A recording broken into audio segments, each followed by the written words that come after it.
Buenos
días.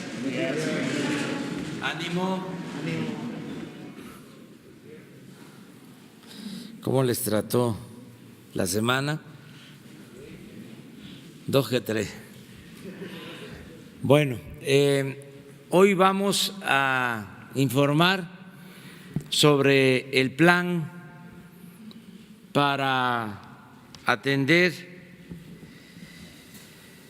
el flujo migratorio por nuestro país con el propósito de evitar la confrontación con el gobierno de Estados Unidos y de afianzar la vía que estamos nosotros promoviendo de impulsar el desarrollo, actividades productivas, crear empleos, bienestar, para que de esta manera se dé una solución de fondo al fenómeno migratorio.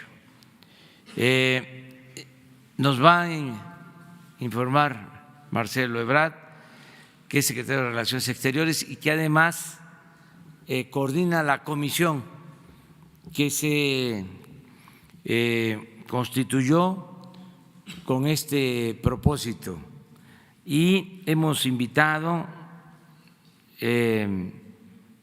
a los ciudadanos gobernadores de 5 estados del sureste que están muy cercanos a la frontera. Está con nosotros Adán Augusto López Hernández, gobernador de Tabasco. Les agradecemos mucho a los gobernadores por su presencia, por su apoyo, por su respaldo. Está también con nosotros Rutilio Escandón Cadenas, gobernador del estado de Chiapas. Está con nosotros el gobernador del estado de Campeche, Carlos Miguel Aiza González. Está con nosotros Cuitláhuac García Jiménez, gobernador del estado de Veracruz, y nos acompaña también el gobernador del estado de Oaxaca, Alejandro Murat Hinojosa. Vamos a darle la palabra a Marcelo y también vamos a escuchar a los gobernadores Este es el tema principal de esta conferencia y terminando abrimos como siempre o como se hace con frecuencia la sesión de preguntas y respuestas. Con su permiso, señor presidente, señores gobernadores, buenos días. Señoras, señores, para el día de hoy tenemos ya prácticamente concluido todo el proceso que iniciamos hace unos días, que fue referido en esta misma tribuna. Soy muy breve. El primer tema, que es el despliegue de la Guardia Nacional, estará concluido para el día martes de la semana que entra, porque se han tenido que hacer muchos esfuerzos para acelerar el paso. Les recuerdo que la Guardia Nacional está conformada por diversos elementos de diferentes orígenes: Policía Federal, la Policía Militar, la Policía Naval, y en este caso van a ser complementados con elementos de la Defensa y de la Secretaría de Marina. El tema que tiene que ver con la regulación migratoria, a cargo de Francisco Garduño y el INAMI, el Instituto Nacional de Migración, ya terminó su plan. El día de mañana, sábado y domingo, van a entrar en total 825 elementos al Instituto Nacional de Migración, porque no tenía el personal suficiente, y ese ha sido uno de los grandes problemas que hemos tenido. Lo que tiene que ver con desarrollo y bienestar, ya está hecho el programa, lo encabeza Javier May. 200 compañeros de la Secretaría de Bienestar Social se van a encargar de este programa. Llegan a Chiapas el fin de semana. La atención a migrantes en espera de asilo. Hoy hay reunión con las autoridades norteamericanas para conocer, discutir puertos de entrada y cómo se va a medir el número, porque México no ha aceptado que sea un número indeterminado. Entonces es muy importante eso, y también la nacionalidad de las personas. La reunión es hoy, estaremos informando sobre ello. Ya se hizo un primer recorrido y la encomienda que tiene Horacio Duarte es que esto esté listo también ya. Relación con los países de Centroamérica y de ayuda internacional, ya se estableció la mesa, ya nos comunicamos con las autoridades de los 3 países. El señor presidente hará unos comentarios sobre eso un poco más tarde, que tienen que ver con el inicio de aplicación del Plan de Desarrollo Integral para Centroamérica la semana que entra. Subrayo esto último porque ha sido el planteamiento mexicano desde el primer día. Y vamos a demostrar que sí se puede, y que sí se puede en el corto plazo. Que el desarrollo no es que sea una idea de largo plazo, sino que también se puede hacer en el corto plazo.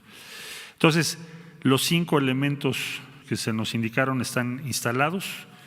Somos una comisión intersecretarial. Nuestro objetivo son los que ya dio el señor presidente, y solo mencionar para concluir 2 datos o 2 elementos. Hay 2 dimensiones transversales a los 5 que acabo de describir. El día martes iniciamos tareas con la Organización de las Naciones Unidas. Van a participar numerosas agencias, señalo algunas de las más importantes, para nuestro sistema de gestión migratoria. Organización de Naciones Unidas es ACNUR, UNICEF, Organización Internacional de las Migraciones, y vamos a tener también la presencia de la CEPAL, vamos a tener también la presencia, y probablemente vamos a invitar al secretariado por parte de la Secretaría General de la ONU para que puedan participar en este proceso. Esa invitación se hará a partir del lunes en una carta que le vamos a enviar al Secretario General de las Naciones Unidas, en cumplimiento al Pacto de Marrakech.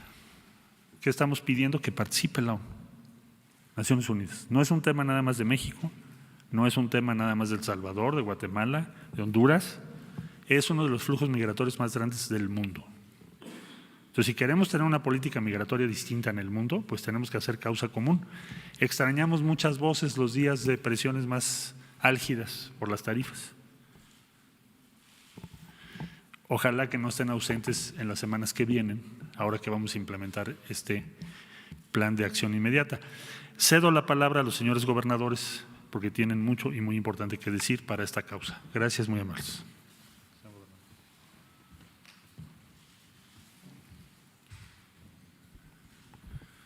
Un saludo a todos. Primero quiero dejar de manera clara y contundente que Oaxaca respalda este plan.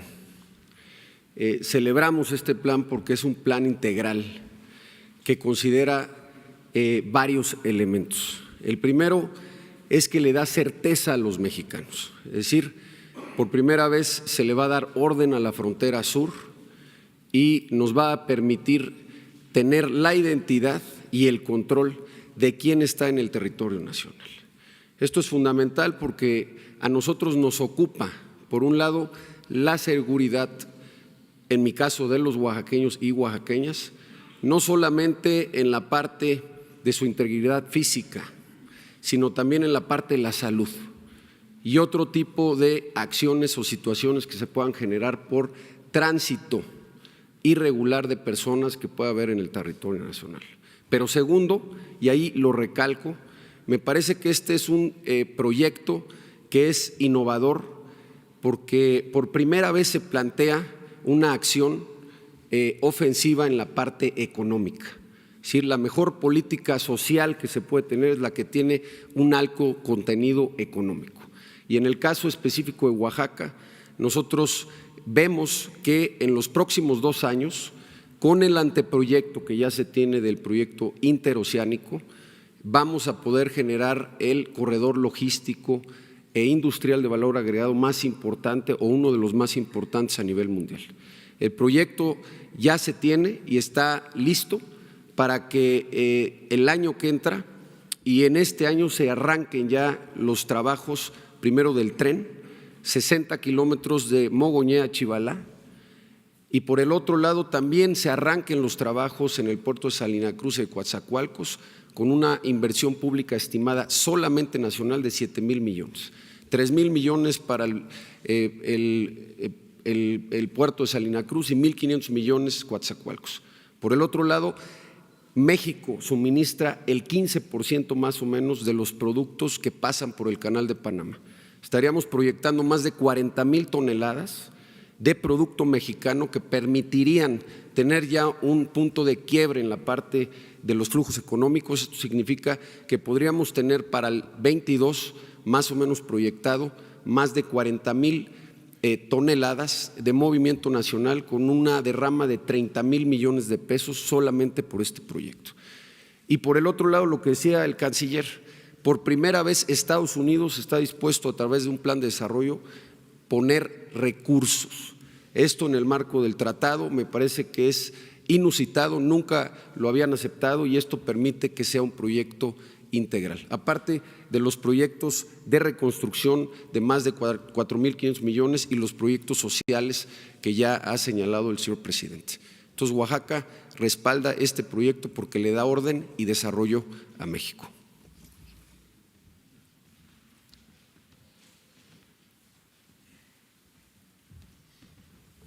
Buenos días. Con su permiso, señor presidente.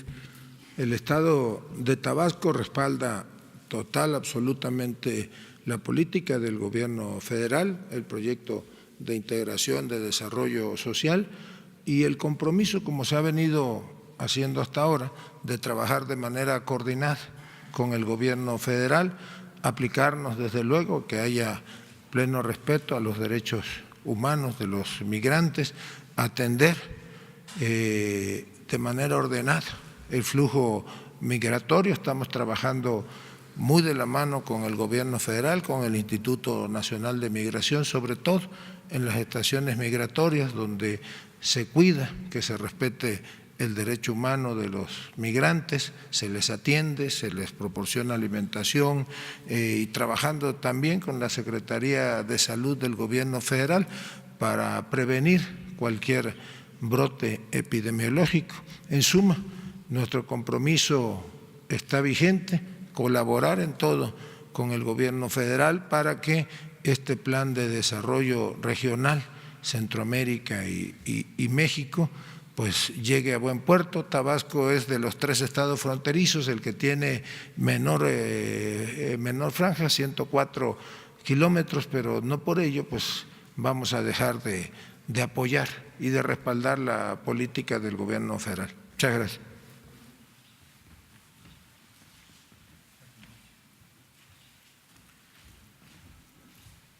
Con su permiso, señor presidente. El gobierno del Estado de Campeche se une a ese gran esfuerzo que tiene el gobierno de la República. Como ustedes saben, el Estado de Campeche es el único estado que tiene dos fronteras, Belice y Guatemala. Nosotros estamos comprometidos porque vemos que se necesita que el presidente de la República apoye a los migrantes. Cuenten con todo, lo único que pedimos es que sea en orden. Vamos a cuidar los derechos humanos y sobre todo apoyarlos con salud y que el DIF se encargue de apoyar en todo a los niños.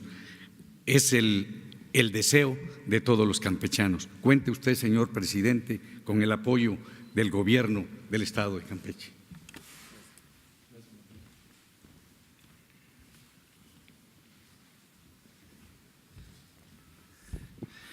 Buenos días. El gobierno de Veracruz apoya y respalda totalmente esta política del presidente de la República. Para nosotros era fundamental no ir a una guerra comercial.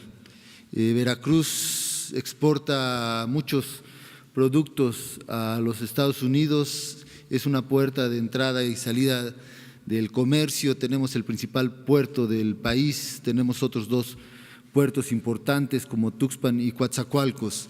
La visión integral del problema migratorio se nos hace innovador y no había para nosotros otra alternativa. No deseábamos ir a esta pelea de aranceles porque la economía en Veracruz podría haberse afectado demasiado. Estamos arribando con un gobierno después de un desastre económico que nos dejaron las administraciones pasadas y es fundamental permitir que nuestras políticas económicas al interior vayan creciendo. Por eso el tratamiento de esta política migratoria es acertada. Nosotros vamos a contribuir en lo que se nos solicite. Es fundamental que atendamos el problema de los niños que van en este paso, que haya un registro. Queremos nosotros que no se mezcle el problema de inseguridad con el flujo migratorio y para eso era fundamental que se refuerce el registro de quienes pasan por el país y por Veracruz. Vamos a apoyar al gobierno federal, tenemos instalaciones para que se dé lugar a esta política de atención integral. También colaboraremos en lo que se disponga en esta estrategia innovadora de permitir que exista también un desarrollo económico alrededor de la migración. Presidente, cuente con nosotros. Buenos días.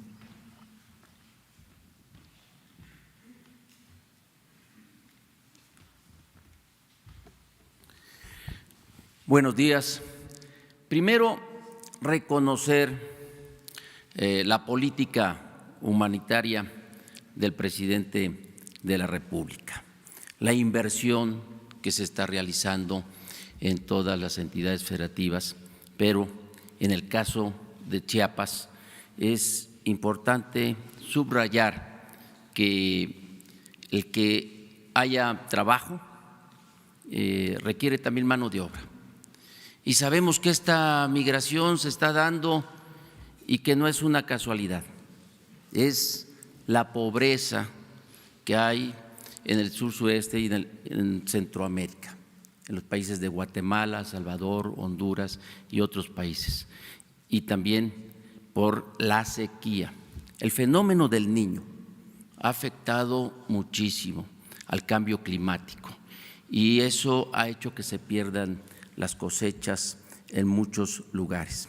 Pero con todos estos apoyos, con toda esta inversión eficaz que se está haciendo, los hermanos centroamericanos no necesitan usar a México como un país transmigrante, porque hay ofrecimiento de empleo, se están reconstruyendo muchas viviendas instituciones públicas como las escuelas, y de verdad que sí hace falta gente que pueda apoyar con trabajo.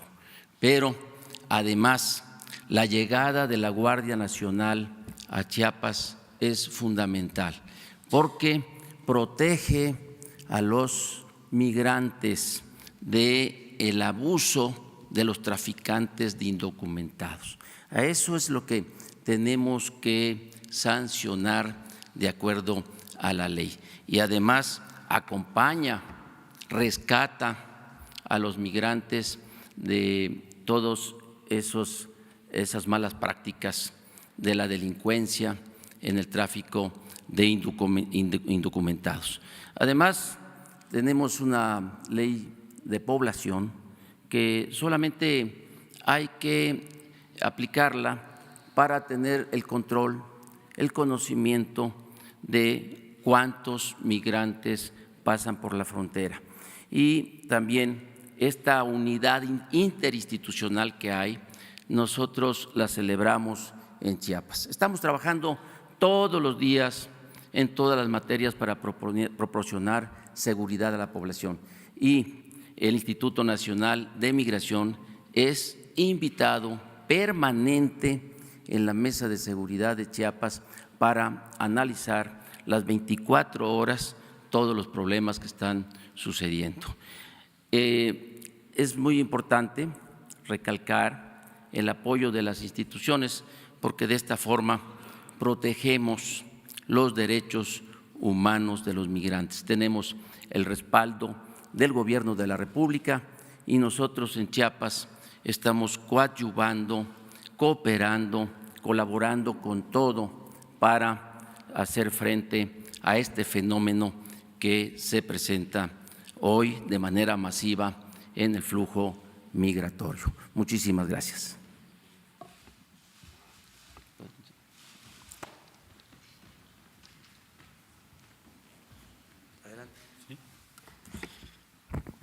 Pues para las preguntas relativas a esta primera parte y aprovechando la presencia de los señores gobernadores, adelante.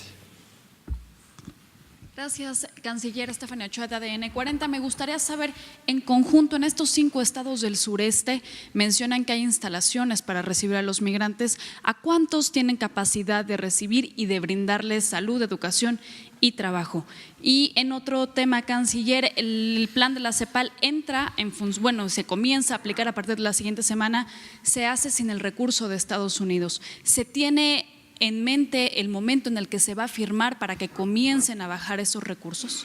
Gracias. Sí, nosotros queremos, y la instrucción del señor presidente de la República es esa.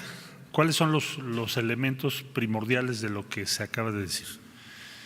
Ya el Gobierno de la República había anunciado que se desplegaría la Guardia Nacional y se harían una serie de modificaciones respecto a la regulación en torno a la frontera sur.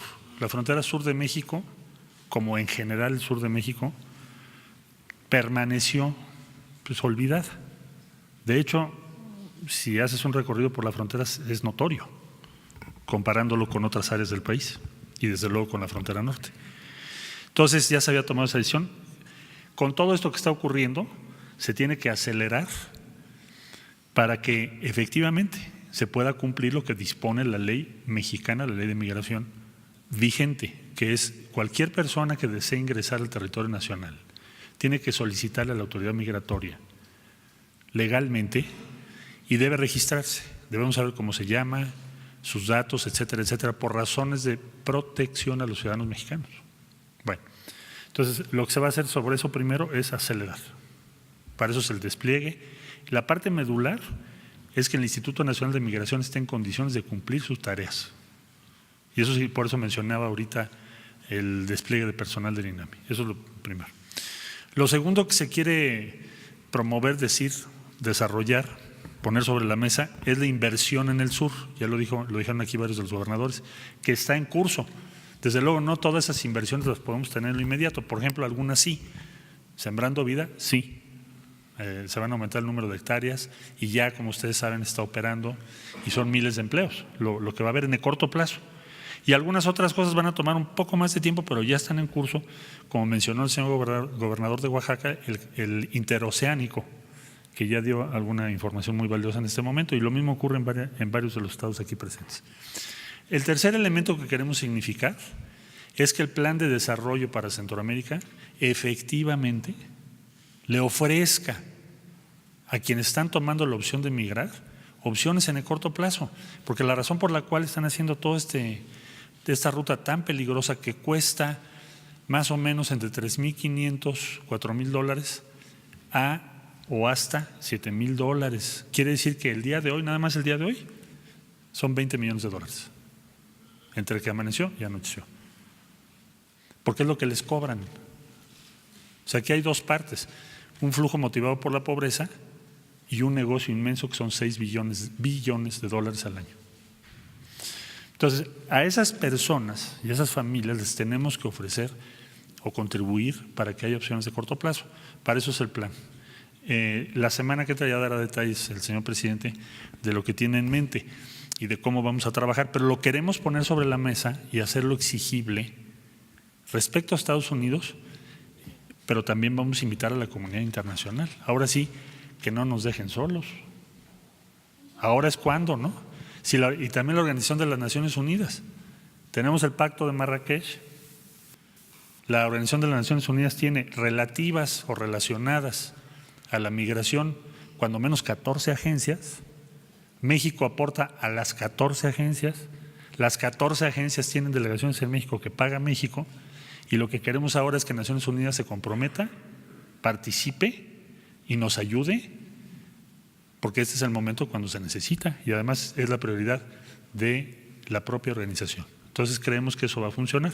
Entonces, solo quiero puntualizar que la semana que entra eso se va a poner sobre la mesa y va a empezar a funcionar, porque sí, es cierto, México tiene, como ya expliqué, y debe, y así está resuelto, regular sus flujos migratorios, de acuerdo a la ley, pero también dónde está la comunidad internacional que nos ayude en Centroamérica para que tengan opciones las personas.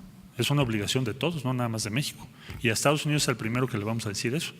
Entonces empezamos la semana que entra, aunque no es el motivo de esta conferencia específicamente, pero la semana que entra se arranca y ya el señor presidente dará detalles un poco más tarde. Canciller, ¿cuáles van a ser los alcances? Gracias. Una pregunta a cada quien, ¿no? Sí. Para que vayamos más rápido. Buenos días. Si hay pregunta a los señores gobernadores, favor de dirigirse al gobernador. Nora Bucio, MBS, buenos días. ¿Cuál va a ser el alcance de la Guardia Nacional, sobre todo tomando en consideración lo que acaba usted de decir, este negocio de $6 billones al año, billones de dólares al año por el tráfico de personas? ¿Hasta dónde y cómo va a actuar la Guardia Nacional en materia de seguridad? Gracias. En materia de seguridad le estamos pidiendo al Instituto Nacional de Migración, que es quien tiene las potestades legales, que presente ante las fiscalías, sean estatales o la Fiscalía General de la República, depende del delito, y que realmente empiecen las acciones contra el tráfico de personas. El más desgarrador de todos estos tráficos es el de los niños. Son miles de niños, los rentan. O sea, si tú quieres ir a Estados Unidos, te dicen, yo te consigo pasar por México, llevarte a Estados Unidos, y te consigo al niño para que en Estados Unidos pidas que te den tu permiso de trabajo los 20 días. Y lo que estoy diciendo es un hecho. Nada más que hasta la fecha, también se lo dijimos ya y se lo vamos a decir para que participen a los compañeros de Centroamérica, y también se lo vamos a poner sobre la mesa de Estados Unidos, es que realmente nos aboquemos entre todos a desarmar ese tráfico. Esa es esclavitud de infantes, de menores. Entonces, no es solo que se pretenda sancionar al tráfico de personas, que ya de suyo es muy delicado, sino especialmente eso, que yo creo que es inaceptable desde el punto de vista humanitario, de cualquier punto de vista, ¿verdad? Entonces, calculamos 6 billones por lo que nos dicen los migrantes que pagan. ¿Mande? ¿6 billones en español? 6,000 millones de dólares al año. 6 billones, o sea, 6,000 millones de dólares calculamos. ¿Cómo lo estimamos? Porque hemos mandado, le pedimos al INAMI que por favor nos dieran esa información conversando con los migrantes, los migrantes. Entonces, todos pagan entre 3,500 y el que más paga o ha pagado, que nos ha dicho, son 7,000 dólares. Pero no hay nadie que llegue sin haber pagado. Entonces, eso es ante lo que estamos hoy en día.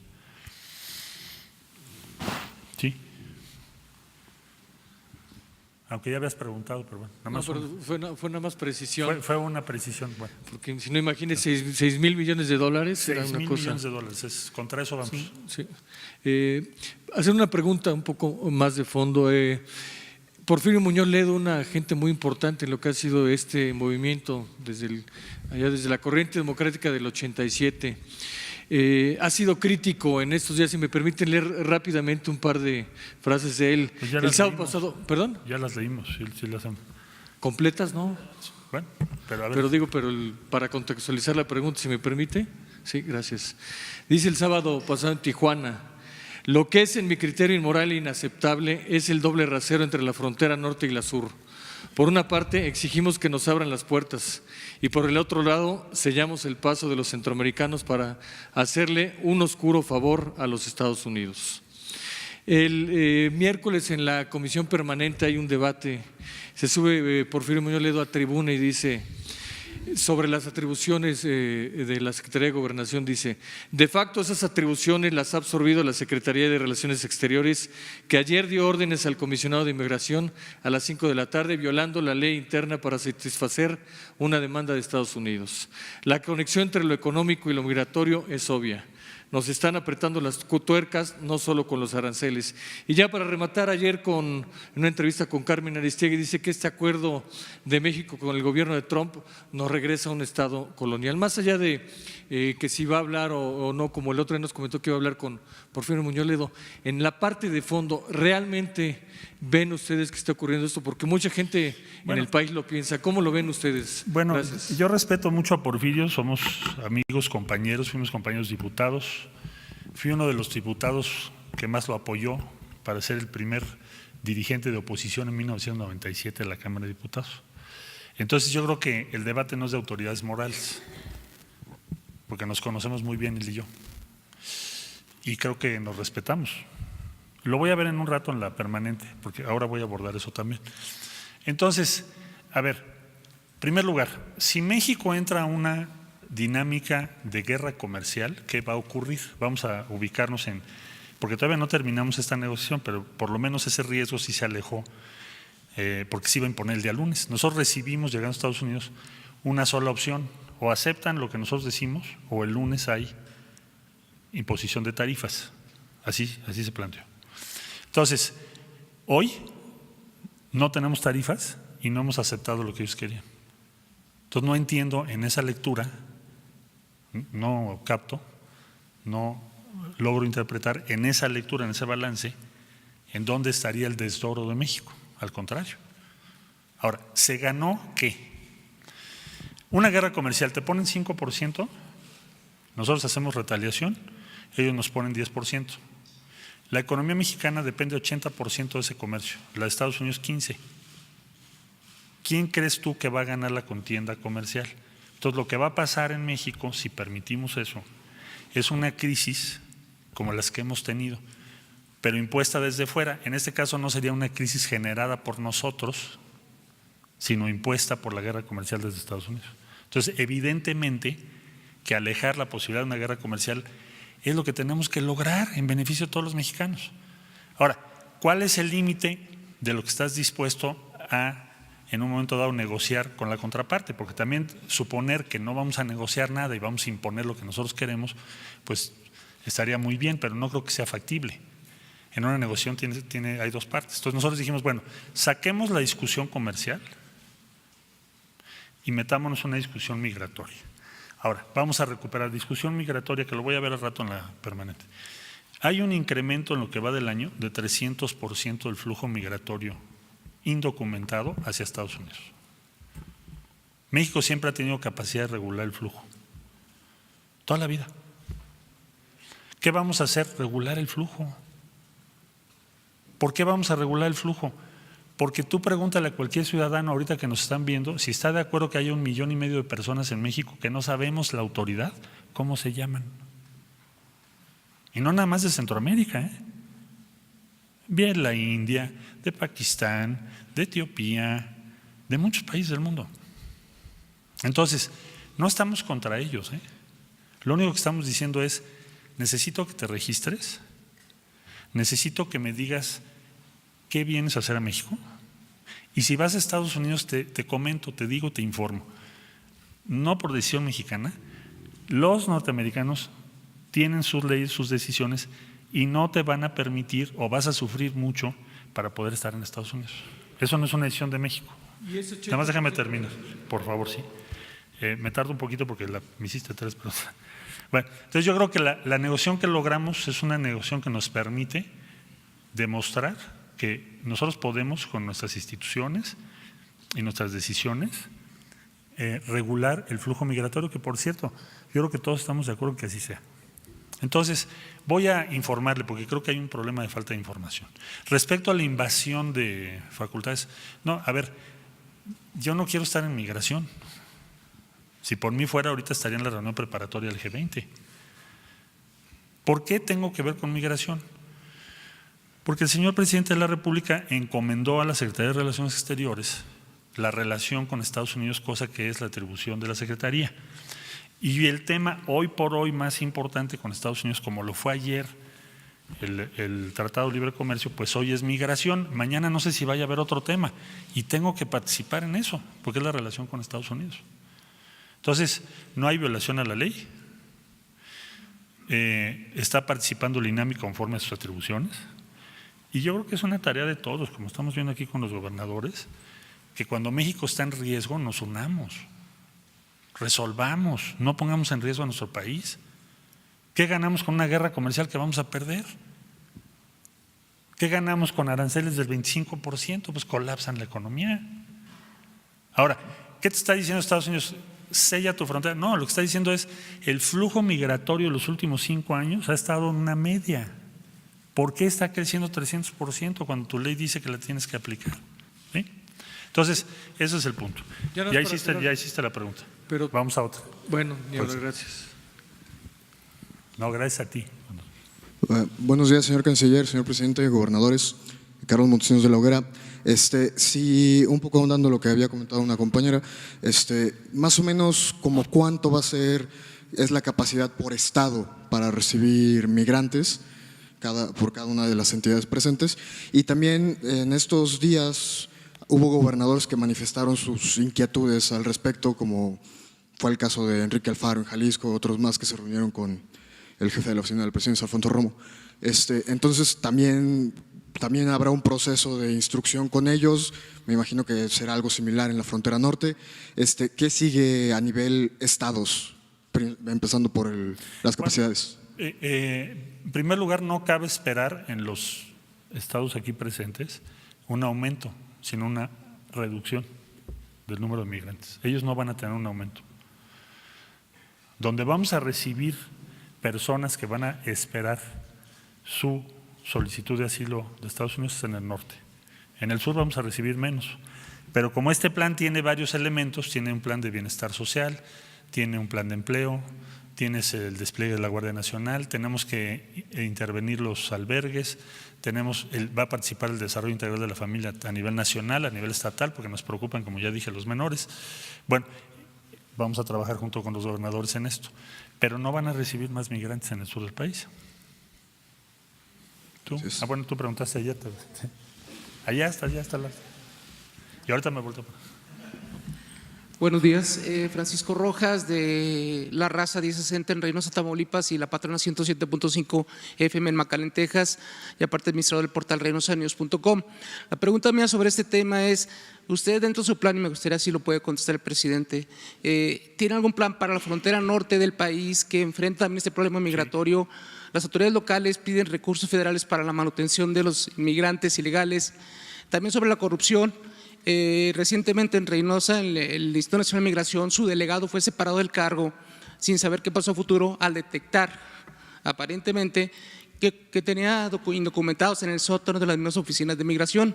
¿Qué pasa con las autoridades del norte que también en algunas ocasiones tienen que ver con el tráfico ilegal? ¿Ustedes tienen un plan para la frontera norte? En Reynosa, por ejemplo, hay cerca de 10,000 empleos, oferta de empleo, que los centroamericanos no quieren tomar en maquiladoras. ¿Hay algún plan del gobierno sobre esto? Sí hay, con mucho gusto. Y desde luego que ahora le cedo la palabra al presidente, pero te informo. Hay el licenciado Horacio Duarte, por encomienda del señor presidente de la República, es el responsable ¿De qué? Pues de la frontera norte, de lo que tiene que ver con migrantes en la frontera norte. Entonces, ayer él ya estuvo allá y desde luego va a ir a cada uno de los estados. Entonces, cuando vaya a ir a Tamaulipas, te lo hacemos saber para que él pueda dialogar con ustedes. Ahora, entiendo y me queda muy claro, y creo que a todos nosotros, que cuando hay un flujo de dinero de 6,000 millones de dólares, pues hay mucha corrupción. Pero no nada más aquí, también del otro lado. O sea, todo lo que pasa ese flujo, pues van dejando dinero por todos lados. Ya lo que vamos a hacer es la historia de los sobrecitos, ¿no? ¿A quién le dan el sobrecito 1, el 2, el 3, el 4, el 5, hasta el 12, porque es del otro lado? Entonces, vamos a esa historia la vamos a tener. Y desde luego que vamos a tomar una serie de medidas conforme lo vayamos detectando, pues el señor presidente será el que las decida y las vamos a comunicar pues ante la Fiscalía General de la República o las instancias que tengan que hacerlo para que eso no se tolere. Medran de la necesidad de las personas. Listo. Ahora estaba acá, tú por favor. Gracias. Canciller, una preocupación antes de mi pregunta. Para estos 5 puntos habrá necesidad de muchos recursos, evidentemente, y digamos que ni la economía internacional, ni el mercado petrolero, ni la economía mexicana están pasando por un buen momento. ¿De dónde va a sacar fortaleza el gobierno mexicano, fortaleza financiera, tomando en cuenta que aquel elefante gordo y lento pues ha sido sometido a una dieta bastante rigurosa que lo ha dejado pues si no anoréxico, muy flaquito? Problemas de alimentación. Problemas, por llamarlo de alguna manera. Dígame, ¿habrá necesidad de hacer más adecuaciones financieras? ¿Habrá que hacer reingeniería financiera en el gobierno luego de todos estos ajustes, recortes, evidentemente considerando hacerlo más eficiente? Pero el reto de la migración, el reto que usted nos está planteando, que nos están planteando aquí, es uno de los más grandes que hemos visto en términos de humanitarios. ¿Qué fortalezas, con qué fortalezas se enfrenta el gobierno, fortalezas financieras y fortalezas institucionales, este reto, más allá de las medidas que nos acaba de dar? Estas apresuradas medidas de contratar gente para el Instituto Nacional de Migración, las necesidades también de personal y recursos que enfrenta Comar, en fin, el reto no es menor para lo que vemos sí. En el gobierno, sí. De las fortalezas en el gobierno. Tienes mucha razón. Bueno, explico. En lo que hace al conjunto de programas que acabamos de presentar, y lo mismo diría yo por lo que hace a los gobiernos de los estados, vamos a actuar con los recursos ya previstos en casi todo. Por ejemplo, Guardia Nacional ya estaba previsto, no hay erogación en el corto plazo. INAMI ya tienen los recursos, no los habían ejercido, porque su proceso de selección es muy lento, pero ya están previstos los recursos, ahí están en su presupuesto. Simplemente lo tienen que hacer rápido por la emergencia. El INAMI está en un proceso de reajuste, porque había fenómenos de corrupción muy graves. Entonces, ahora vamos a tener que atender esta situación emergente al mismo tiempo que podemos vigilar que no se reproduzcan modelos de corrupción que ya hemos visto incontables veces. Entonces, la mayor parte de esto que acabo de describir no va a implicar presiones de gasto adicionales. Tenemos además, para el caso de lo que hemos hablado de Centroamérica, el Fondo Yucatán, que tiene más de 2,000 millones de pesos. No se ha ejercido. Entonces ahí vamos a echar mano de ese fondo porque para eso es. ¿Dónde podríamos tener algún impacto no previsto? Bueno, hasta este momento, de acuerdo a lo que he trabajado con todas las dependencias, incluyendo el DIF, que nos va a ayudar con menores, podemos hacerlo con los recursos que tenemos. Si en el camino surgen necesidades adicionales, pues también lo iremos informando, pero la instrucción que tenemos es de usar los recursos previstos y en muchos casos sí se puede. Gracias. Allá, por favor. Usted. Buenos días. Soy Lorenza Sigala, de Periódico Expreso de Hermosillo.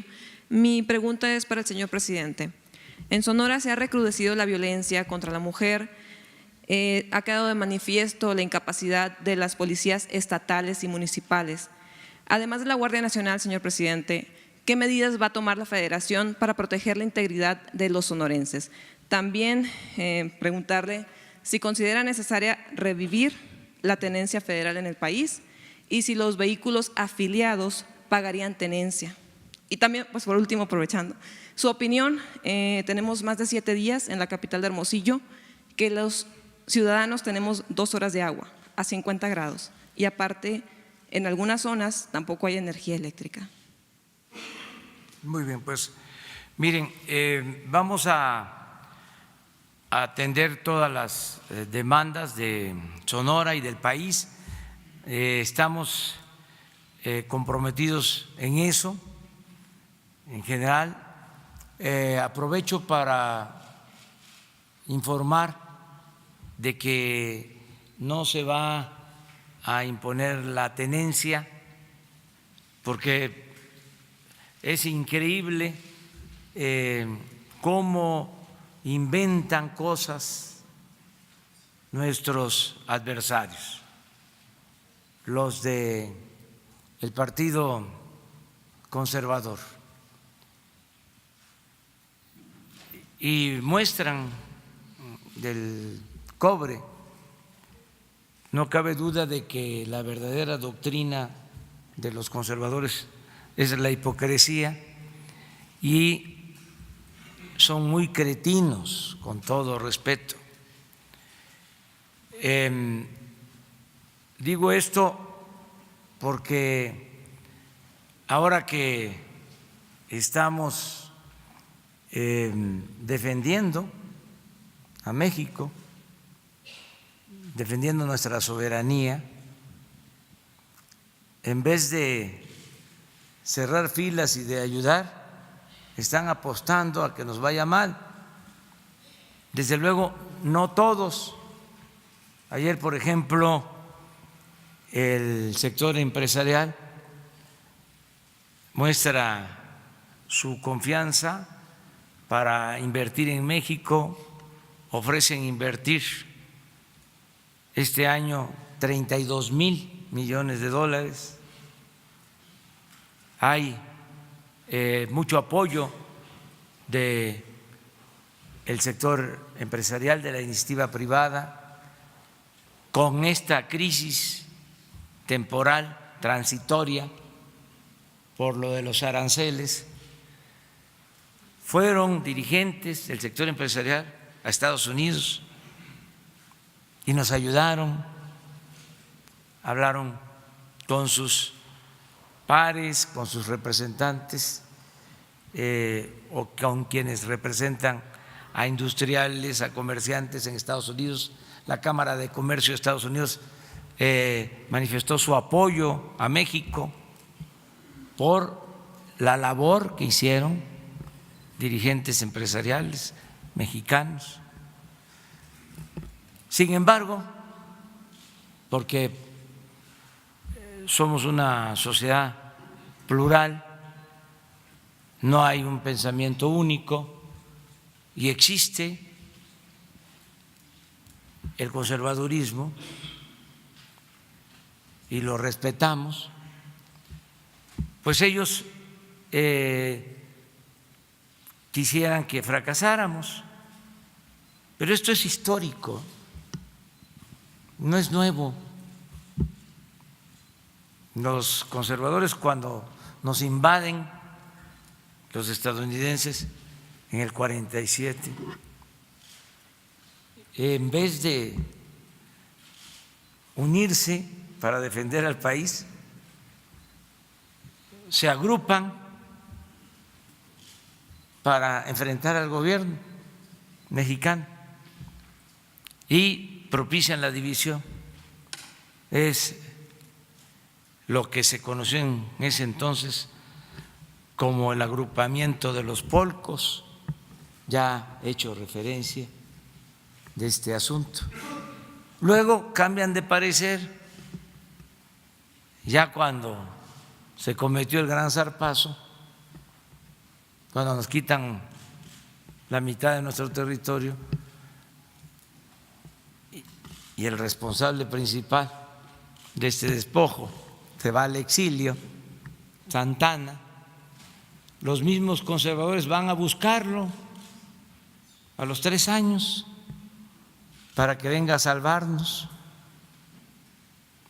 Y regresa Santana y todavía vende otra parte de nuestro territorio. ¿Qué pasa 10 años después? Pues van también los conservadores al extranjero a buscar a Maximiliano. Entonces, no es extraño que tengan ese comportamiento.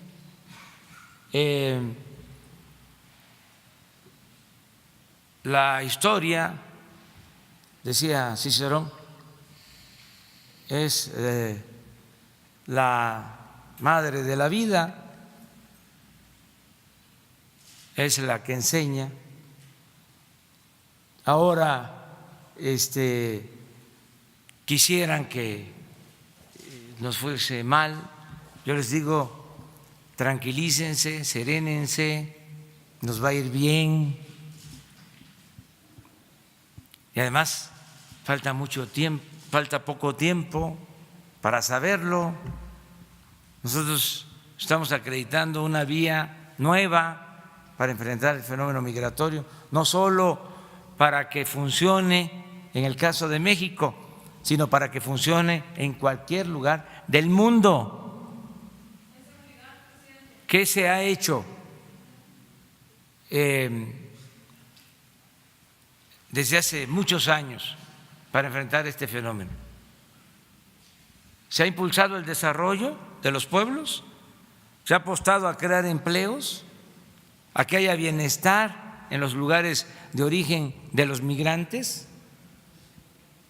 Se les ha dado la espalda, se les ha abandonado.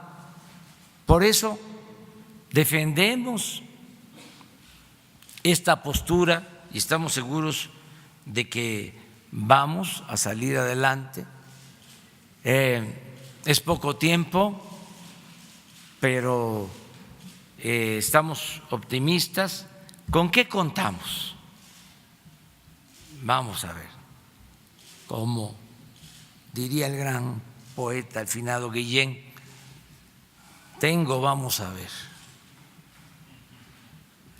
Primero, el apoyo del pueblo de México. Tenemos el respaldo de los mexicanos. Eso es muy importante. ¿Qué otra cosa tenemos? Hay unidad en el gobierno.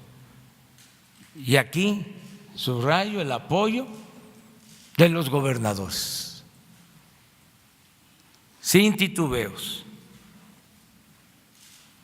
Estamos trabajando de manera conjunta. ¿Qué más tenemos?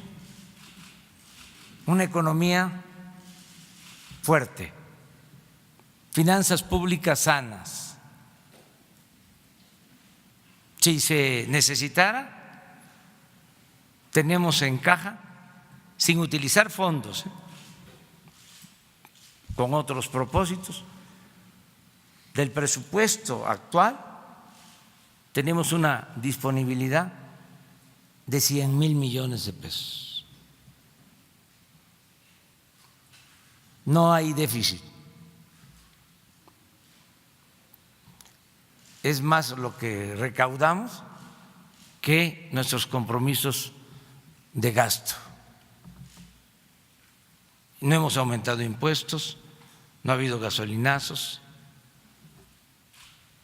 no ha habido solicitudes de deuda. Entonces, no tenemos problemas económicos. No quiere decir, para que no se vaya a malinterpretar, porque son capaces de poner, no todos desde luego, no puedo generalizar, pero son capaces de poner el presidente o Andrés Manuel o AMLO dijo que se van a destinar 100,000 millones de pesos de presupuesto para apoyar a migrantes. Entonces, tenemos cómo salir adelante. Yo estoy optimista.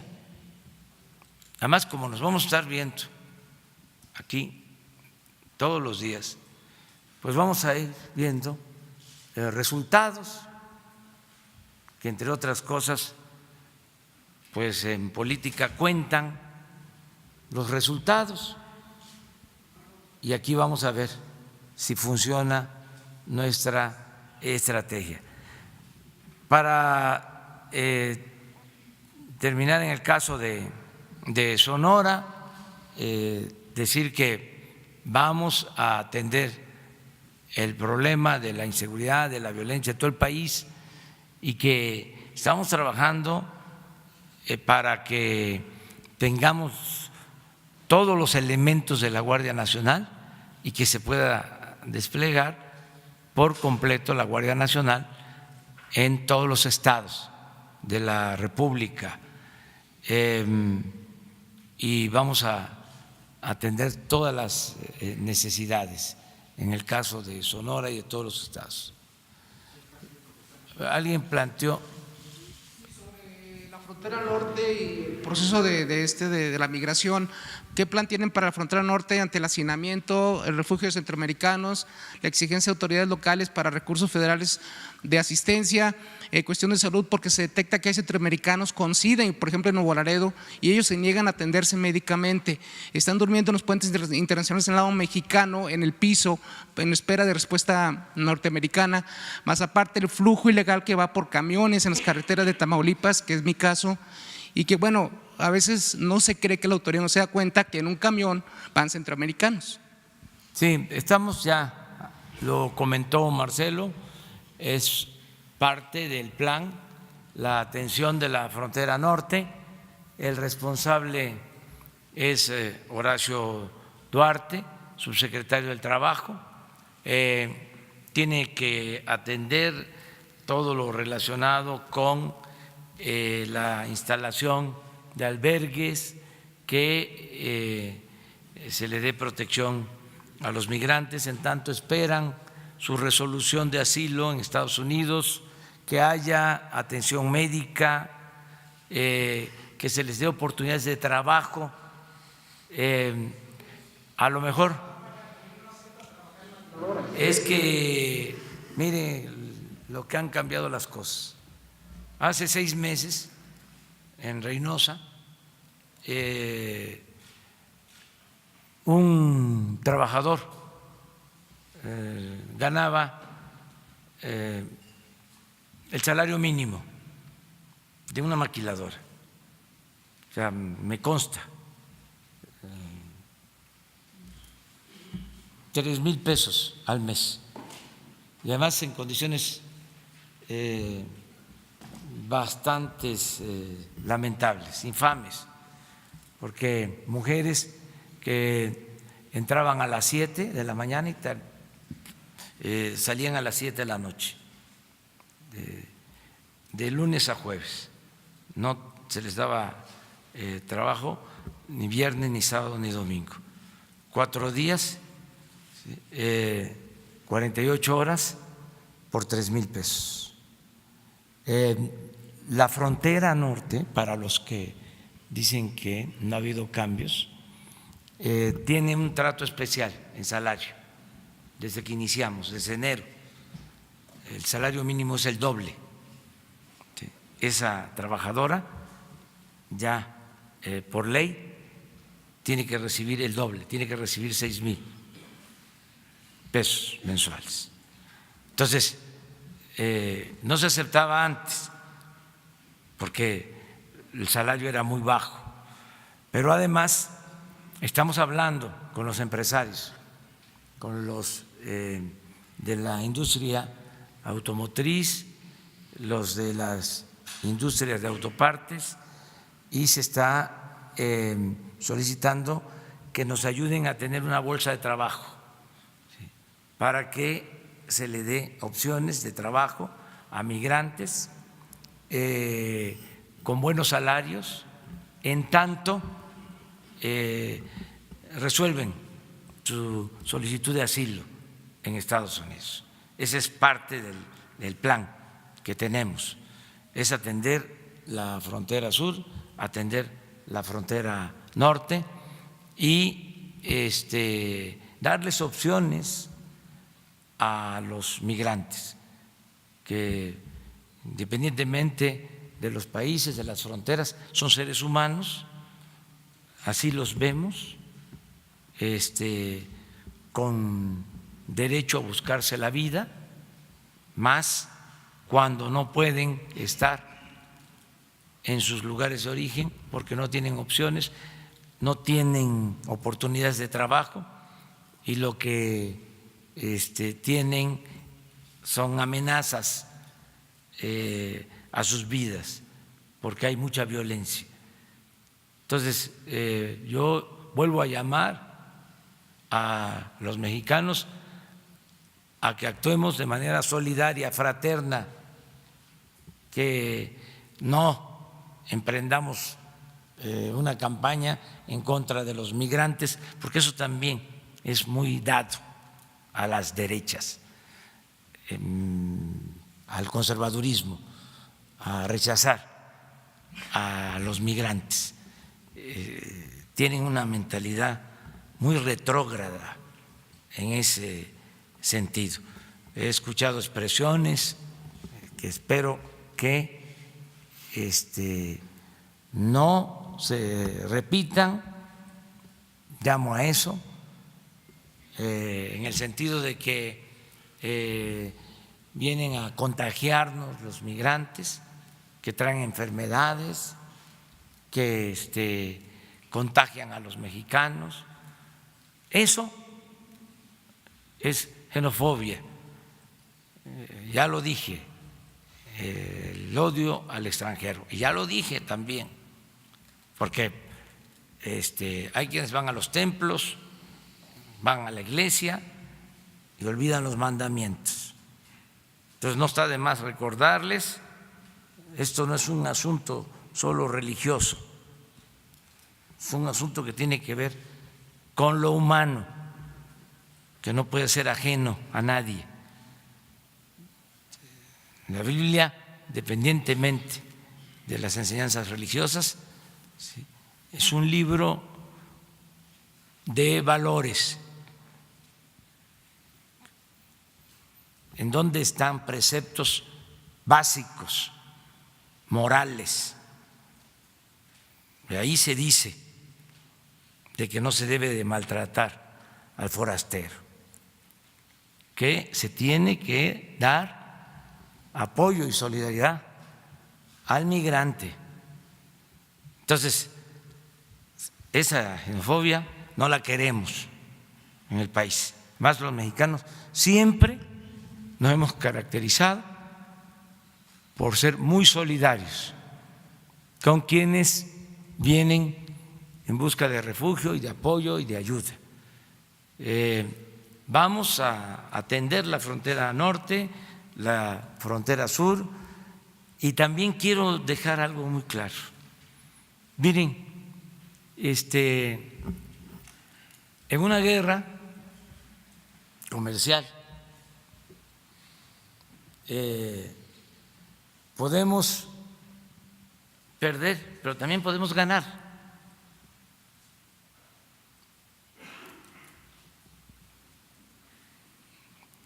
O sea, no es decir que no tenemos con qué defendernos. Podemos perder, pero también podemos ganar. Pero el tema aquí, lo importante, es que no queremos la guerra, aunque la podamos ganar, porque la guerra no es opción, no es alternativa. y nosotros no somos guerreros, no vamos a dirimir diferencias con el uso de la fuerza. Nosotros apostamos a la política y la política, entre otras cosas, se inventó para evitar la guerra, para evitar la confrontación. Esa es nuestra vía. Y por eso celebramos que actuando de esta manera se haya logrado un acuerdo inicial que nos permitió evitar la confrontación. Imagínense cómo estaríamos esta semana. Muy distinto a cómo ha transcurrido la semana. En términos económicos, no quiero todavía dar a conocer mis datos, porque estoy esperando para el día 1 de julio, porque les voy a contestar a los expertos, le voy a contestar al conservadurismo, porque hay datos que se esconden. Ya no hablemos del bienestar, datos económicos que no aparecen en los periódicos. Entonces, no voy a adelantar nada ahora porque estoy esperando el día 1 para dar a conocer de que está muy bien la economía y lo voy a probar. La economía nacional. Entonces lo voy a probar con datos, vamos a decir, oficiales, de fuentes que tienen credibilidad. Entonces, sí, vamos bien. Agradecerle mucho a los gobernadores por el apoyo, por la solidaridad.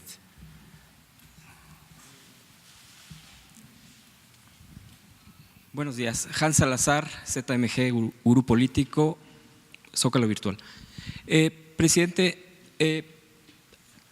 en el tema de la vía mexicana, que usted ya mencionó, en el tema de migrantes, y particularmente me referiría a los menores, a los que llegan a México, están en México ya, y bueno, lleguen incluso sin una tutela, una responsabilidad de mayores. México estaría dispuesto a asumir eventualmente incluso una patria potestad para ellos, puesto que incluso no tienen manera incluso de tener mayor futuro en sus países de origen quizá.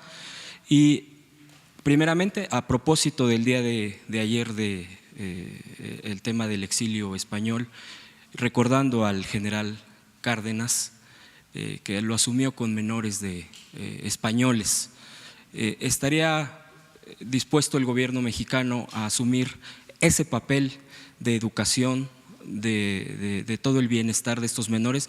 Y rápidamente, el tema, ha habido voces en el tema de xenofobia cuando dicen de autoridades que deberían que si quedan en territorio mexicano registrados en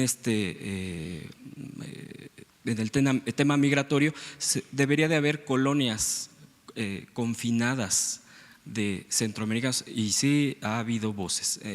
¿Qué respondería? Ya lo ha dicho, no a la xenofobia, pero ¿cómo se trataría el tema particular de la estancia en México? Bueno, todo el apoyo a los niños. Hoy en la mañana estuvo la directora del DIF en la reunión y el DIF nacional, en coordinación con los DIF de los estados, se van a dedicar a atender a los niños migrantes. Esa es la instrucción que han recibido, tanto en la frontera norte como en la frontera sur. Y si es necesario, los abrazamos y los protegemos y los hacemos mexicanos. Sí se necesita. O sea, es la fraternidad universal, el humanismo que está por encima de las fronteras. Eso va a ser nuestra norma de conducta, básicamente. Aquí también quiero aclarar. Miren, como se decidió crear la comisión y quien coordina es Marcelo Ebrard, secretario de Relaciones Exteriores, porque a él le corresponde esta función. De todas maneras, se despiertan celos y sentimientos. Entonces quiero que queden claras algunas cosas. Primero, que es mi facultad. No se autonombró Marcelo Ebrard. Yo tomé la decisión.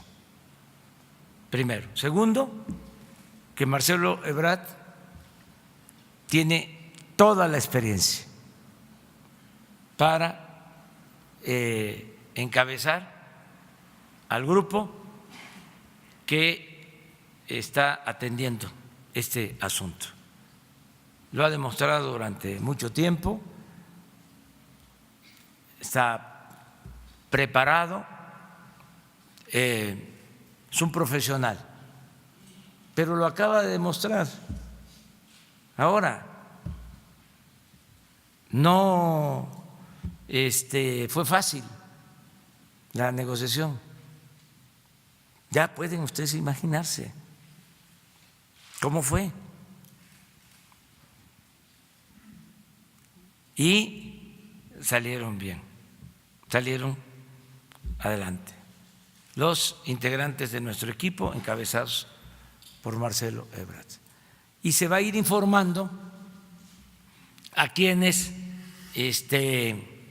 no tienen todos los elementos para que se aclare de que esto fue lo mejor. De por sí, la política, entre otras cosas, es optar entre inconvenientes. Una cosa es lo deseable y otra cosa es lo posible.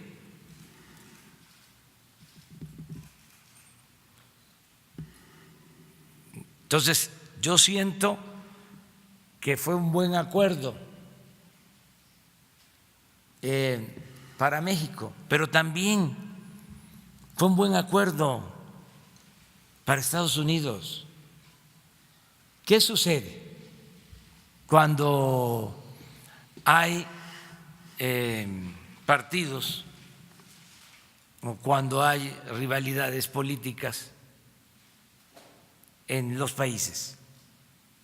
Pues como existen oposiciones, pues la oposición va a decir siempre, además su papel es hasta legítimo, que estuvo mal, ¿no?, lo que hizo el gobierno. Eso se puede estar diciendo, se dice en México y se dice en Estados Unidos. Yo les diría que salimos bien las dos partes, porque lo quieren ver como si fuese una pelea de box, ¿no? Bueno, en las peleas de box también hay empate, ¿verdad? Y esto ni siquiera fue pelea de box. O sea, digo esto porque nos fue bien a nosotros, estamos satisfechos con el acuerdo y le fue bien al gobierno de Estados Unidos, le fue bien en sus propósitos. Que no nos cuquen, que no nos dejemos cucar sobre quién ganó, quién perdió. Yo creo que cuando no hay enfrentamiento se gana, las dos partes ganan. No hubo enfrentamiento, no queremos la confrontación, queremos una relación de amistad con el gobierno de Estados Unidos y sobre todo con el pueblo de Estados Unidos. Buenos días, John Holman de Al Jazeera. El miércoles la secretaria de Gobernación, Olga Sánchez, dijo que no sabía dónde estaba pasando esta cantidad de migrantes que llegan a la frontera estadounidense. Yo acabo de regresar de Chiapas, de un pueblo que se llama Carmen-Chan. El otro lado en Guatemala es Gracias a Dios. De esos dos pueblos están saliendo casi todas las noches y han estado saliendo por un año o más ahora convoys de camionetas llenos de migrantes, como cientos de migrantes cada noche. Mi pregunta es, ¿por qué ha estado pasando por un año y no se ha frenado, no se ha descubierto? Y si usted y su gobierno sabe de esto y tienen planes para frenarlo. La otra pregunta tiene que ver con el mismo tema. Los locales en estos pueblos dijeron que esto pasa porque los polleros tienen tratos, ¿no?, con oficiales de migración y con oficiales de la policía. Escuchamos que la Guardia Nacional de mandar refuerzos a la frontera también es parte del plan acabar con la corrupción en el Instituto de Migración, que deje cosas así pasar, ¿no?, las medidas para que grupos puedan pasar. Gracias. Bueno, te contesto esto último. Mira, nosotros heredamos un gobierno en donde imperaba la corrupción y tenemos todavía instituciones del gobierno con problemas de corrupción. Una de esas instituciones es el Instituto de Migración y lo estamos limpiando. Por eso no se tenían los elementos suficientes, porque se le dio de baja a cerca de 500 elementos. Entonces el proceso de sustitución se demoró, fue lento y eso debilitó más todo el trabajo que realiza el Instituto de Migración.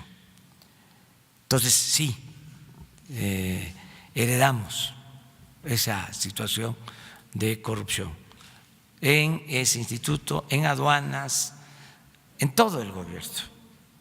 Entonces estamos limpiando y esa labor lleva tiempo, pero sí, incluye limpiar de corrupción.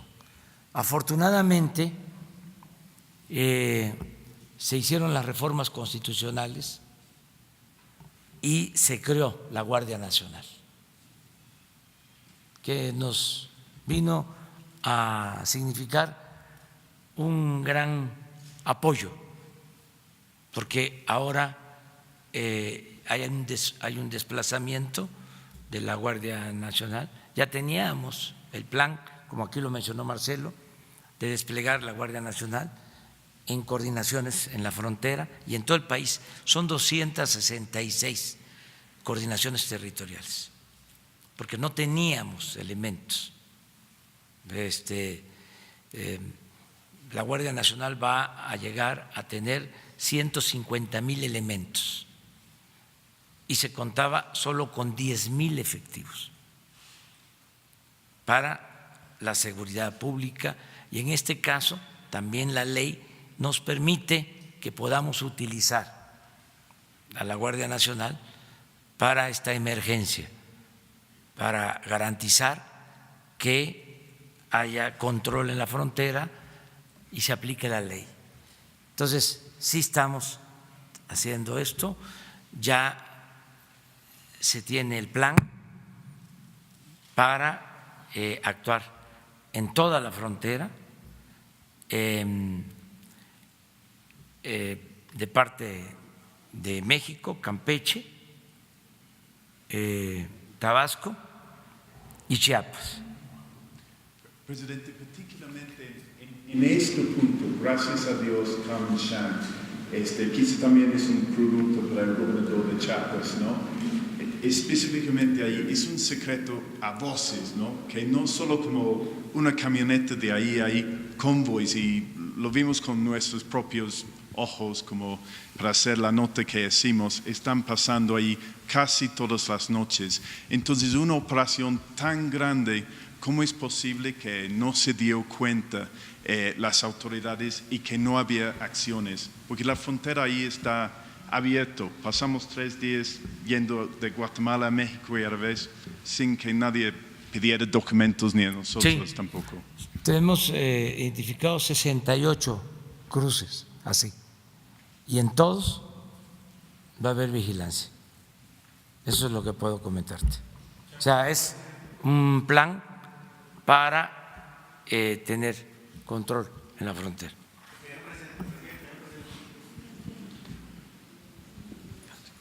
Marco Antonio Olvera, de Radio Latino, California. Buenos días, gobernadores, canciller.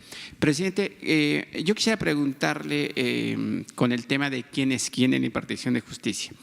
Con respecto a la suspensión de actividades para la construcción del aeropuerto de Santa Lucía y para que se preserven las obras avanzadas en el aeropuerto de Texcoco.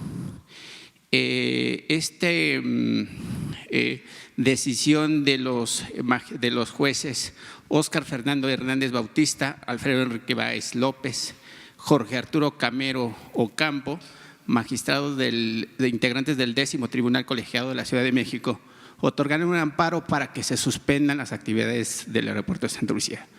Y a su vez también otorgaron amparos para que se mantengan las obras que ya tenían avanzadas en el aeropuerto de Texcoco. ¿Cuál es el rumbo de su gobierno con estos amparos y si su gobierno reculará en construir el aeropuerto de Santa Lucía? Sí, miren, son amparos que no perjudican porque no se está construyendo nada en Santa Lucía. Se está en espera del dictamen de medio ambiente, el estudio de impacto ambiental, de conformidad con la ley. Y están presentando estos amparos y han ido a hacer inspecciones y se les ha atendido y no ha habido ningún problema. Claro que hay un interés político y también económico.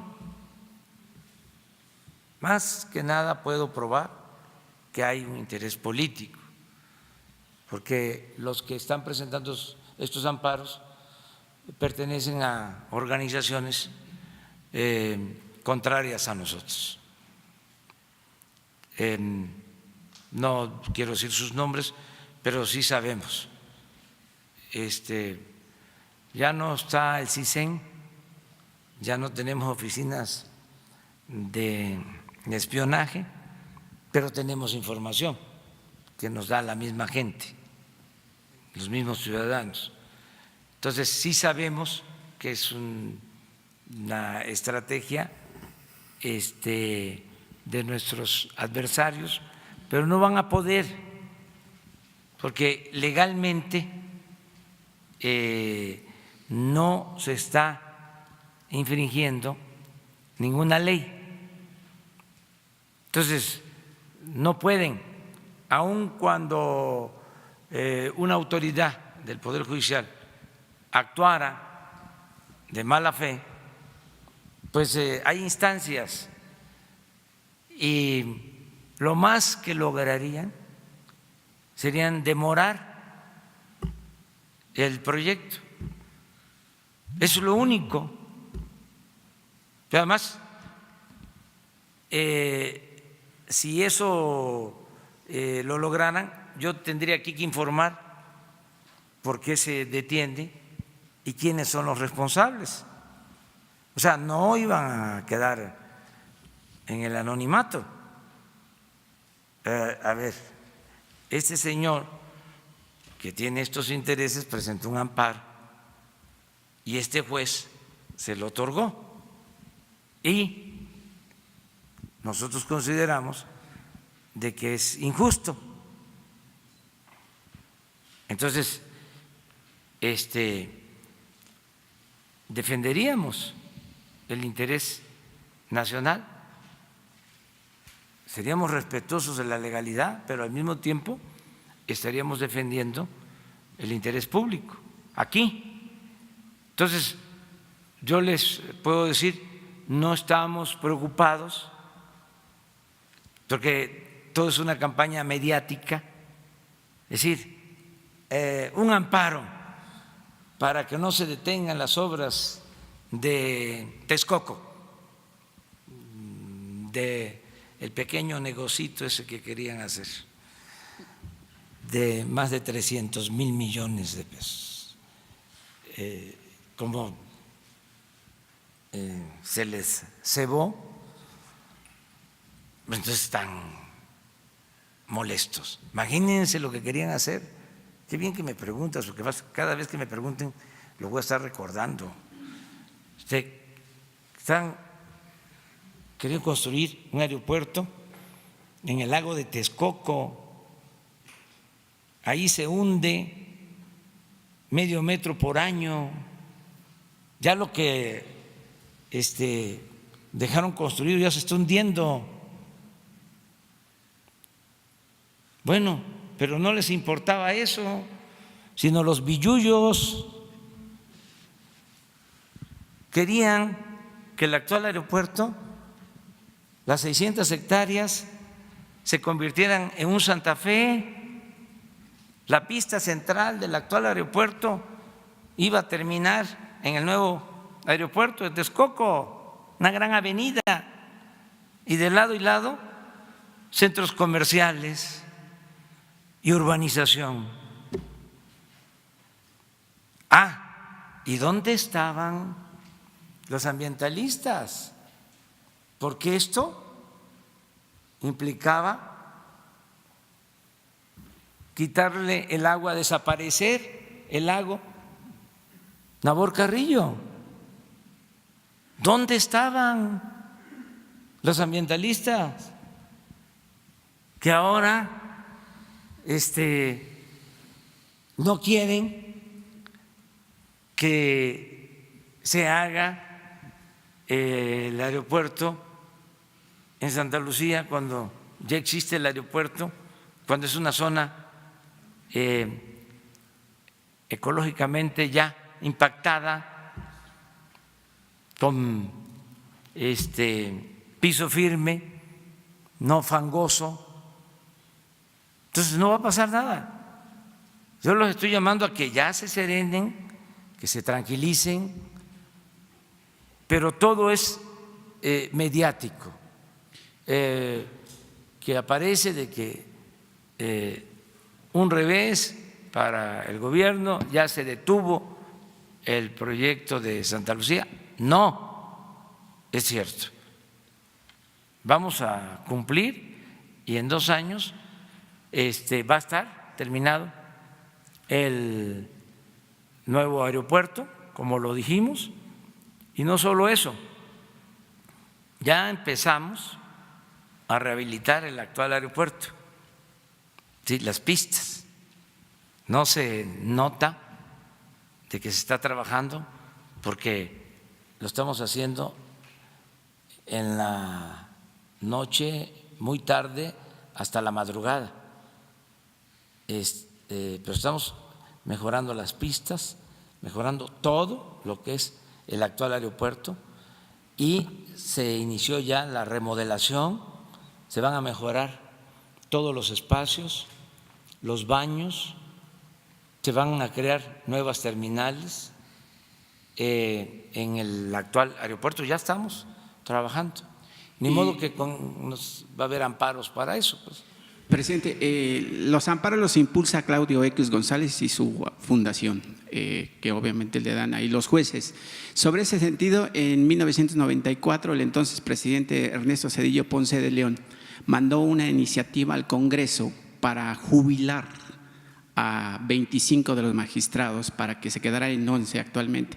¿Usted mandaría una iniciativa en ese sentido? No. Miren, el pueblo es mucha pieza. El pueblo manda. En una democracia, el pueblo es el soberano.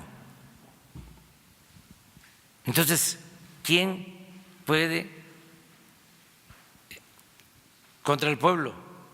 Nadie. Ninguna autoridad, ni el presidente de la República.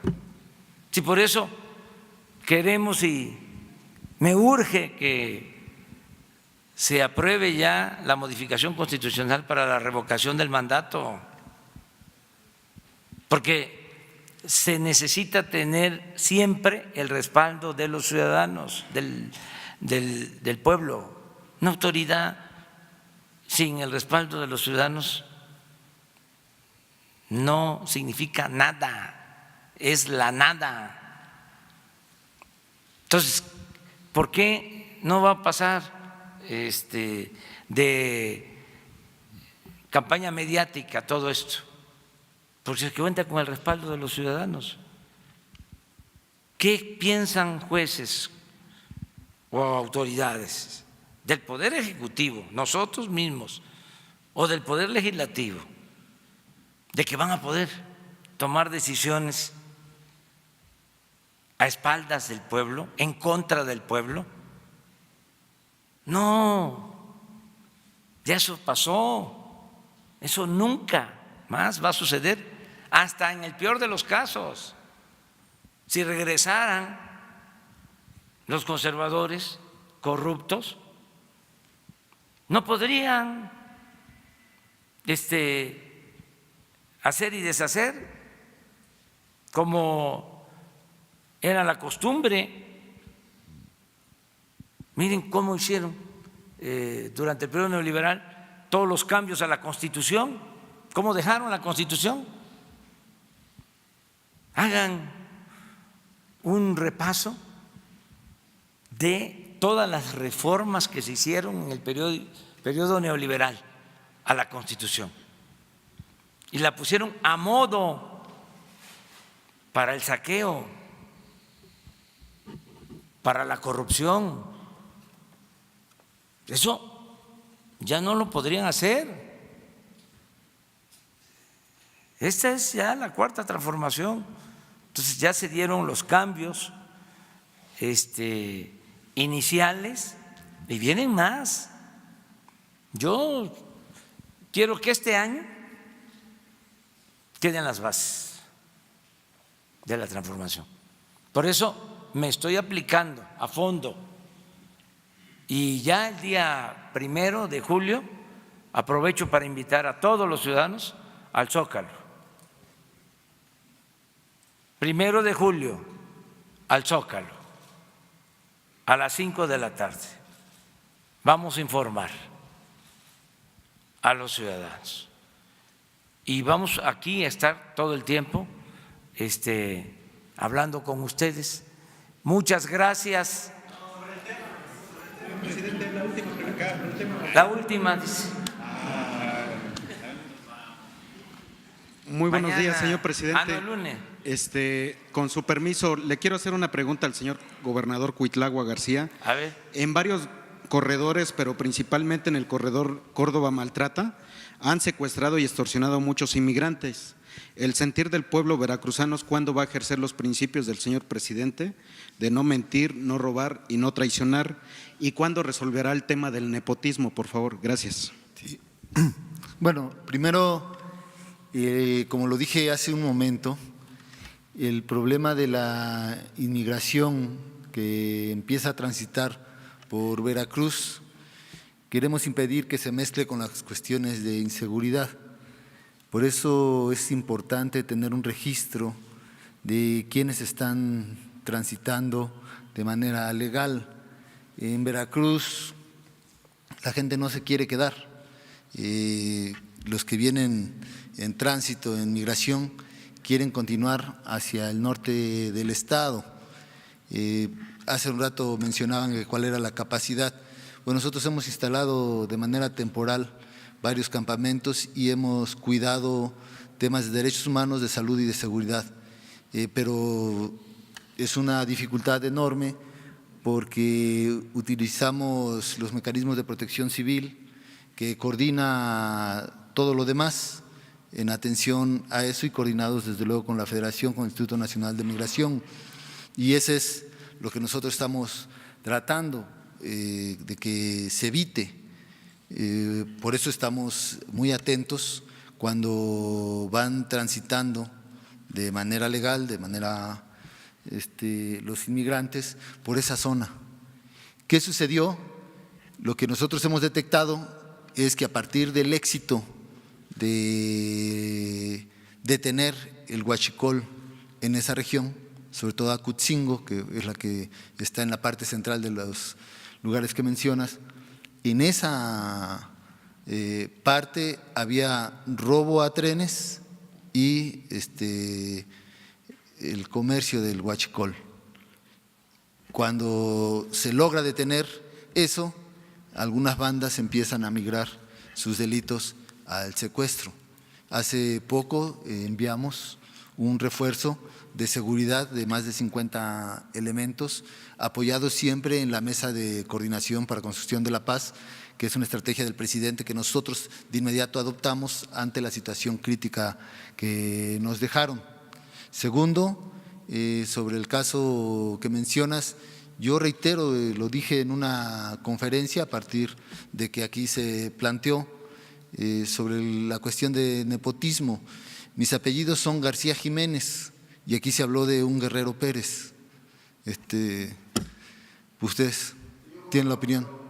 Y la siguiente, para terminar lo que comentas, también, como lo dijo el presidente, instruí que se investigue y que se sancione el delito si está tipificado. La Contralora lo está investigando. Sí. Insisto, si se da el delito, si se tipifica y eso, tendría que proceder. No vamos a tolerar a nadie sobre la ley, sí, en estos casos. Gracias. No, yo les contesto, yo te contesto. Miren, nosotros nos sentimos muy satisfechos con el trabajo del gobernador de Veracruz. Eso le puedo decir a mis paisanos veracruzanos, porque ya llevaba tiempo que no había en Veracruz un gobernador como Cuitláhuac García. Llevaba mucho tiempo. No quiero aquí puntualizar sobre cómo eran los gobernadores de Veracruz. Eso se lo dejo a los ciudadanos. Lo que sí me consta, y lo puedo decir a voz en cuello, de que Cuitláhuac es un gobernador honesto, trabajador y de buenos sentimientos. Pero subrayo, es un gobernador honesto, Cuitlagua no es corrupto. Y eso es una bendición, el que la autoridad no sea corrupta, como lo es el gobernador de Veracruz y como lo son los gobernadores de México que nos están ayudando, quienes hacen un esfuerzo siempre por enfrentar los grandes y graves problemas que tienen en los estados. Pueden ser de otras organizaciones políticas, estamos trabajando juntos de manera coordinada con los gobernadores. No hay problemas mayores, ya lo dije, son muy pocos los que no quieren que nos vaya bien, por eso son los amparos, no quisieran que hiciéramos ninguna obra, quisieran poder decir, ahí está, te lo dije, es igual, son lo mismo. No, no somos iguales, no nos pueden meter a todos en el mismo costal. A mí me pueden decir peje, pero no soy lagarto. Entonces, no somos iguales y se van a quedar con las ganas, porque no van a poder, no van a poder. Este es un cambio, esta es una transformación y no le vamos a fallar al pueblo. No vamos a dejar de cumplir con 3 principios básicos: no mentir, no robar, no traicionar al pueblo. Entonces, vamos muy bien. Esta semana que termina, les decía, fue muy buena, inició el lunes con una disminución en el dólar con relación al peso, es decir, con una apreciación del peso de alrededor de 40 centavos. Así empezamos la semana. Y la terminamos ayer con un acuerdo con empresarios, solo 60 empresas hacen el compromiso de invertir este año 32,000 millones de dólares. Así estamos terminando la semana, con el apoyo, con el respaldo de los gobernadores del sur, del sureste, y aquí es bueno también recordar un poema de Benedetti cantado por Serrat. El sur también existe. El sureste se abandonó durante muchos años y sin egoísmos todos los mexicanos vamos a ayudar para el desarrollo del sur sureste de México. Muchas gracias, nos vemos. Vamos a estar hoy en Chihuahua y mañana en Chihuahua y en La Laguna. Allá vamos a seguir hablando. Muchas gracias.